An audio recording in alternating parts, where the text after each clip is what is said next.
Welcome. Great honor. Thank you. It's wonderful to have you in our wonderful People's House, known as the White House. And so many great Italian friends are with us today. And we renew always the deep ties of history and friendship that link together the American and the Italian peoples.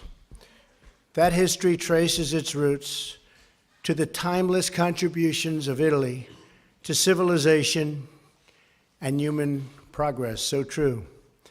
Stretching all the way back to ancient Rome, through the ages, your country has been a beacon of artistic and scientific achievement. That continues today. From Venice to Florence, from Verdi to Pavarotti, a friend of mine, great friend of mine. These bonds of history and culture have only grown stronger as our two nations have become close partners, dear friends, and very vital allies. Mr. Prime Minister, I'm thrilled that you are here today to discuss how we can make this great relationship even more productive in the years to come. On the economy, Italy is one of America's largest trading partners. A lot of people don't know that. We both seek a trading relationship that is balanced, reciprocal. I love the word reciprocal, because we don't have too many reciprocal trading partnerships, I will tell you that, but we will very soon. And fair, benefiting both of our countries, and we can work together to achieve that outcome, and that will happen. Italy is also a key partner in the fight against terrorism. Italy is now the second largest contributor of troops to the conflicts in Iraq and Afghanistan. I would also like to thank you, Prime Minister, for your leadership on seeking stabilization in Libya and for your crucial efforts to deny ISIS a foothold in the Mediterranean. You fought hard. We're grateful for your role in the anti-ISIS campaign. All nations must condemn this barbaric enemy and support the effort to achieve its total and complete destruction. Also, as you know, Mr. Prime Minister, we have more than 30,000 American service members, families, and personnel who are stationed across your country. As we reaffirm our support for historic institutions, we must also reaffirm the requirement that everyone must pay their full and fair share for the cost of defense. Together, we can address many pressing challenges, including two that greatly affect both of our countries, those of large-scale migration and international smuggling. Maintaining strong borders is a vital component of any security policy. And a responsible approach to refugees is one that seeks the eventual return of refugees to their home countries so that they can help to rebuild their own nations.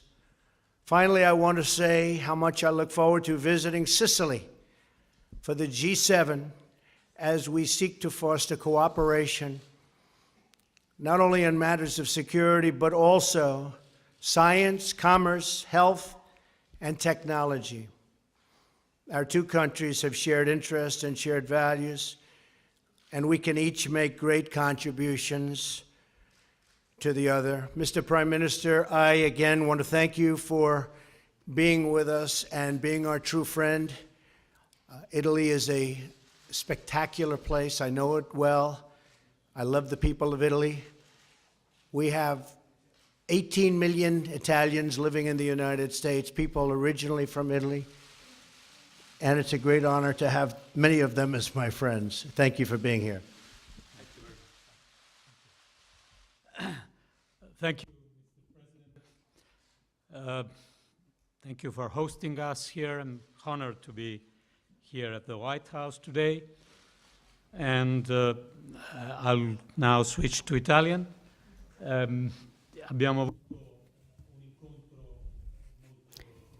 We had a very fruitful meeting which reflects an ancient friendship, as the President reminded us with his words. This friendship is also a sign of the 18 million Italian Americans who have such an important role in our country, in this country. And this friendship is witnessed also by the fact that Italy is the second choice for American students who study abroad. And we're very proud of this. And this confirms the importance that the United States gives to the cultural dimension of our country. As the President himself just said, this friendship is based on a common commitment against terrorism. This commitment is a commitment in which we are both very active. Our country is very active in Iraq and in Afghanistan, and I think that the stabilization work will be decisive. The stabilization work of Iraq after the military defeat that we expect for Daesh. We know that this action against terrorism must take place within our individual countries in Europe, with the social and cultural commitment against radicalization by cooperating with Islamic communities. Italy contributes to peace and to stability in the Mediterranean. In Syria, where I believe the U.S. choice to react to the use of chemical weapons by Bashar al-Assad, and where a negotiated solution is more necessary than ever. In Libya, and we discussed this in our meeting, where we need to work against the division of the country in order to stabilize it. This is a very decisive task if we want to manage the migratory flows without giving up on our values and our humanitarian principles.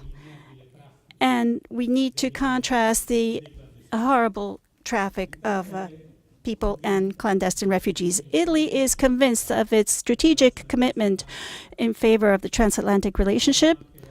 We have also spoken about common commitments in NATO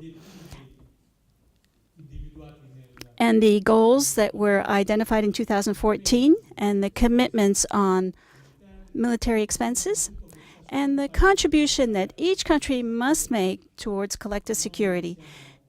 We are proud of our contribution. And finally, Italy is a country of dialogue.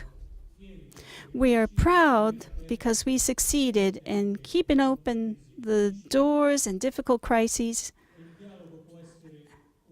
Dialogue can be useful even vis-à-vis Russia, without obviously giving up our unity and our principles, and without giving up our strength and our values. I also told President Trump that we have confidence, even though this is a difficult moment, and we all know it's difficult right now. We have confidence in the future of the European Union, and certainly in the importance of the relationship between the U.S. and Italy. These are the two pillars that the transatlantic relationship is based on, and great part of peace and freedom in the world.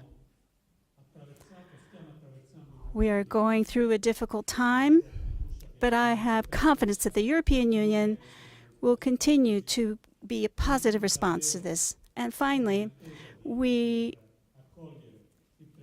are expecting and look forward to the President's visit to the summit in Taormina. And I trust that this will be the opportunity to show him the unity of our leaders and of the principal free economies of the planet.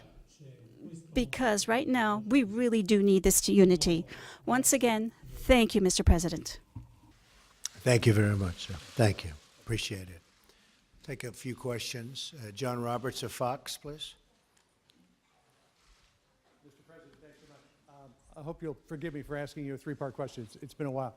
In just the last few minutes, and I believe it was while you were meeting with the Prime Minister, there was a shooting in downtown Paris.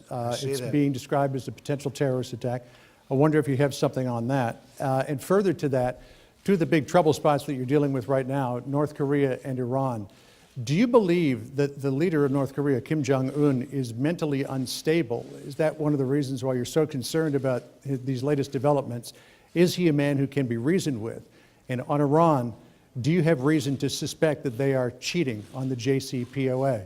And to Mr. Prime Minister, you talked just a moment ago about your commitment to NATO. President Trump would like to see all NATO members contribute 2% of their GDP to NATO. Your contribution is slightly less than 1%. Will you commit to committing 2% of your GDP to the alliance going forward? Thank you. Well, first of all, I love the question you asked the Prime Minister. I look forward to his answer, because I'm going to be asking him that same question very soon. Well, first of all, our condolences from our country to the people of France. Again, it's happening, it seems. I just saw it as I was walking in, so that's a terrible thing, and it's a very, very terrible thing that's going on in the world today. But it looks like another terrorist attack, and what can you say? It just never ends. And we have to be strong and we have to be vigilant, and I've been saying it for a long time.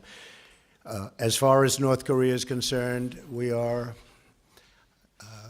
in very good shape. We're building our military rapidly. A lot of things have happened over the last short period of time.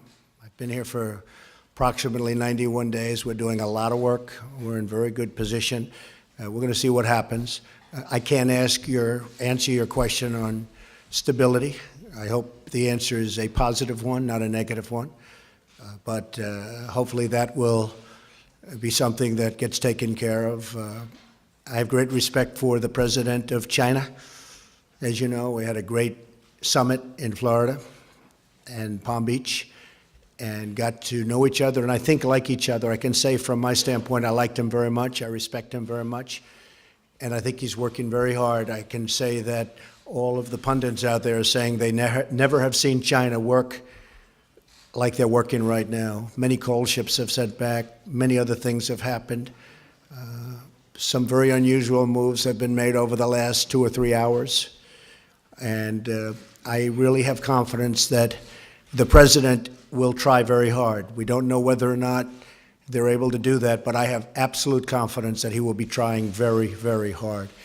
And one of the reasons that we're talking about trade deals and we're talking about all of the different things, but we're slowing up a little bit. I actually told him, I said, you'll make a much better deal on trade if you get rid of this menace or do something about the menace of North Korea, because that's what it is. It's a menace right now. So we'll see what happens. As far as Iran is concerned, I think they are doing a tremendous disservice to an agreement that was signed. It was a terrible agreement. It shouldn't have been signed. It shouldn't have been negotiated the way it was negotiated. I'm all for agreements, but that was a bad one, as bad as I've ever seen negotiated. They are not living up to the spirit of the agreement, I can tell you that. And we're analyzing it very, very carefully, and we'll have something to say about it in the not-too-distant future. But Iran has not lived up to the spirit of the agreement.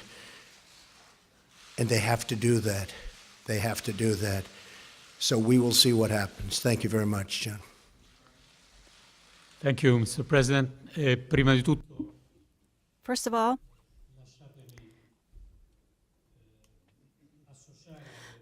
allow me to join President Trump's words for what happened in Paris. These words of condolences and closeness to the French people. And this is a very delicate period for them. There's just 3 days before the election. As far as the question is concerned, the commitment has been made. It was made during a NATO summit. And we are used to respecting our commitments. We know that this will be a gradual process. It has already begun. And we know that Italy has certain limitations when it comes to its budget, but despite these limitations, our commitment for common defense is very clear.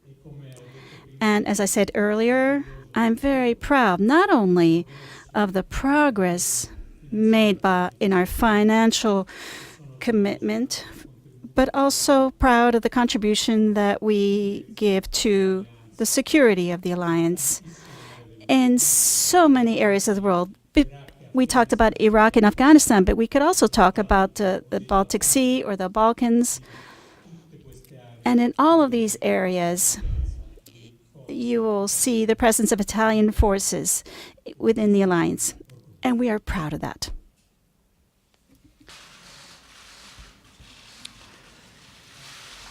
Giovanna Pancalli. Sky News. Sky Italia. Prima per... First, for you, President Gentiloni, I wanted to ask you, we saw from this new administration a new type of policy on the international scene, very different from what we had in the past. And one of the last important operations which was carried out by President Trump was in Syria, with a bombing following the use of chemical weapons by the Assad regime. I wanted to ask you, does Italy think or conceive a possibility to take action in more action in Syria? Since my colleague from Fox News did, so I'm going to take as well the possibility to ask you two questions. First of all, about European Union. You have said in the past that Brexit was a great thing and that you think that other countries will follow. So you know that Italy is an important player and supporter of European integration. Do you believe that actually a strong Europe is important for the United States, also looking forward at the French election? And then the second question is that you said that you're looking forward to come to Italy for the G7, and I wanted to know if you're also looking forward, if it's going to be possible to meet Pope Francis during your Italian trip. Thank you. Syria. Syria. We immediately assessed the operation that was ordered by President Trump and decided that this is a motivated response to the use of chemical weapons. We added that it's up to everyone to consider negotiation as the road through which we hopefully can put an end to this infinite dramatic war and come to peace. Italy is not directly involved in the operations, in the military operations in Syria, other than marginal aspects. But it's not our plan to change this attitude. Yes, a strong Europe is very, very important to me as President of the United States, and it's also, in my opinion, in my very strong opinion, important for the United States. We want to see it, we will help it be strong, and it's very much to everybody's advantage, and I look very much forward to meeting the Pope.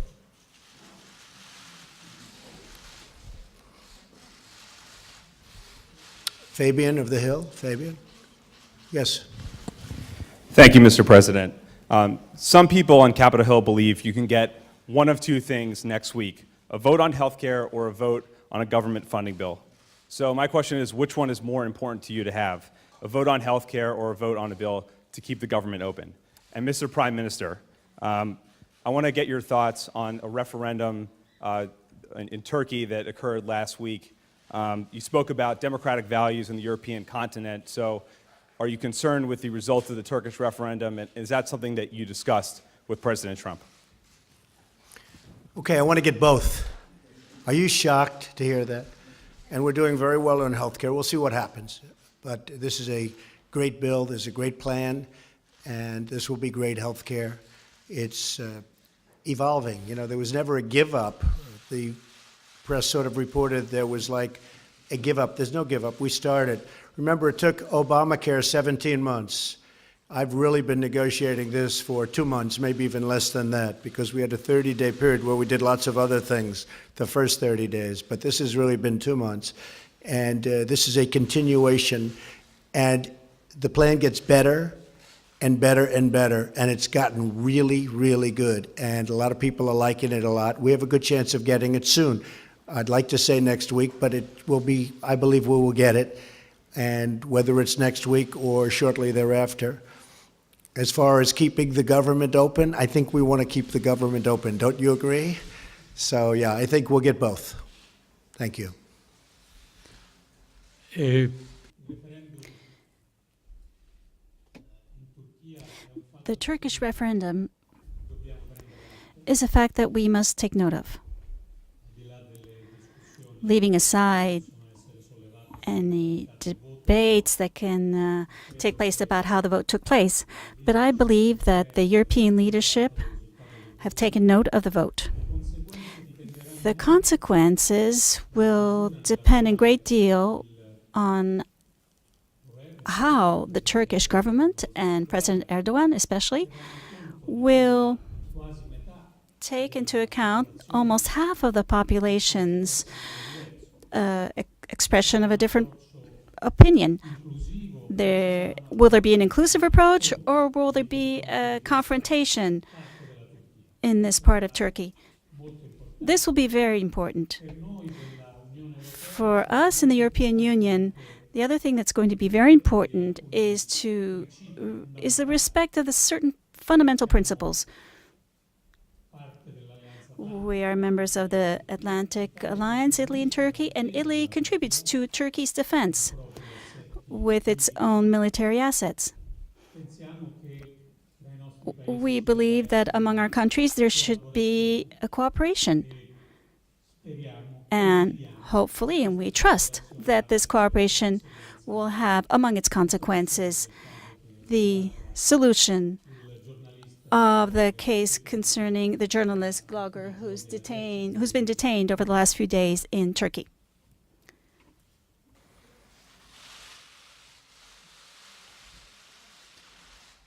Giornale Radio. Italian Radio. President Gentiloni, you have focused a lot on the leadership, Italian leadership and American leadership, in order to stabilize Libya. What do you expect exactly from Washington? And especially, I'm asking you, what is necessary in this process, in this relationship of cooperation with Russia?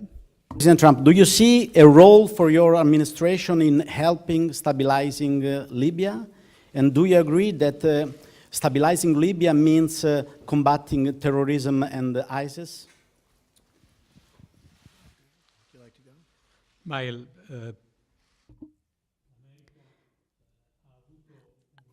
America has played a very key role, first of all, to prevent the consolidation of an important basis for terrorism while Daesh was undergoing defeats in Iraq and Syria.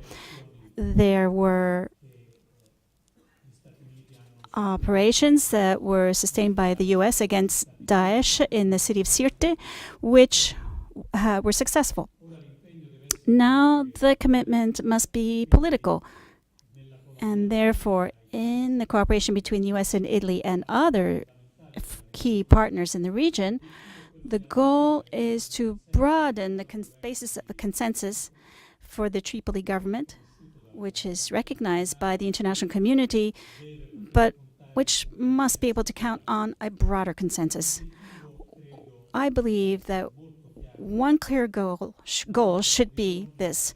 We need the region, and we need countries like Egypt and Tunisia that are close to Libya. We need a stable and unified Libya.